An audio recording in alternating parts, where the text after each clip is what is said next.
माँ गंगेश्वरी ठाकुराणी ब्रह्मपुर अंचल अनेक शक्तिपीठ मध्यरु अन्यतम। गंजाम जिलार प्रसिद्ध पर्यटन स्थली गोपालपुर अति निकटरे रहिछि एही पीठ। ब्रह्मपुर सहर ठारू गोपालपुर रास्तारे गला बेले नारायणपुर छक ठारू मात्र 3 किलोमीटर दूर रे पड़िथाए मनसुरकोटा पहाड़।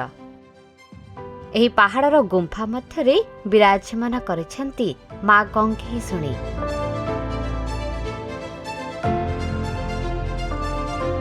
माँ गंगेश्वरी मनसुरापेटा ग्रामर ग्राम देवती रूपे पूजित।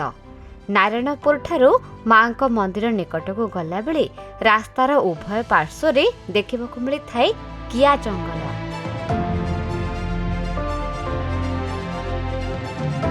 एहा मध्यरे पहाड़ उपरे थिबा एक गुंफा मध्यरे पूजा पाउछंती माँ गंगेश्वरी। माँ निकट को जीवा पाई रहिछि पहाचर व्यवस्था।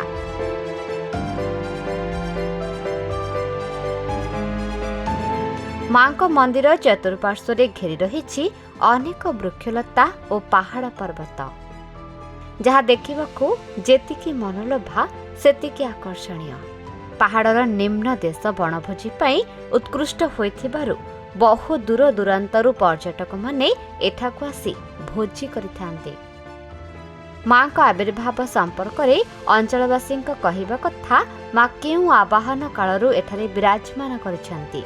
लोकविश्वास रहिछि माँ गंगेश्वरी निकटरे जहा मनस्कामना करा जाए ताहा निश्चिंत पूर्ण होइथाए। बहुत प्राचीन कालरू माँ अछंती, बहुत दुखीजनकर दुख देखिछंती। एबे वर्तमान भविष्य निकट में जाइछि महाबात्या 1999 महाबात्या माँ एठारे दर्शन देइछंती, जोटा कि समुद्र पानी आसीबारु से उद्धार करछंती भक्ताल मानकु।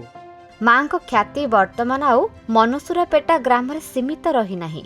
विभिन्न समस्या नहीं राज्यर विभिन्न स्थान समेत पड़ोशी आंध्र प्रदेशरू प्रतिदिन एठाकु बहु संख्यारे श्रद्धालुंक आगमन होइथाए, जहा पीठर महिमा को द्विगुणित करिछि।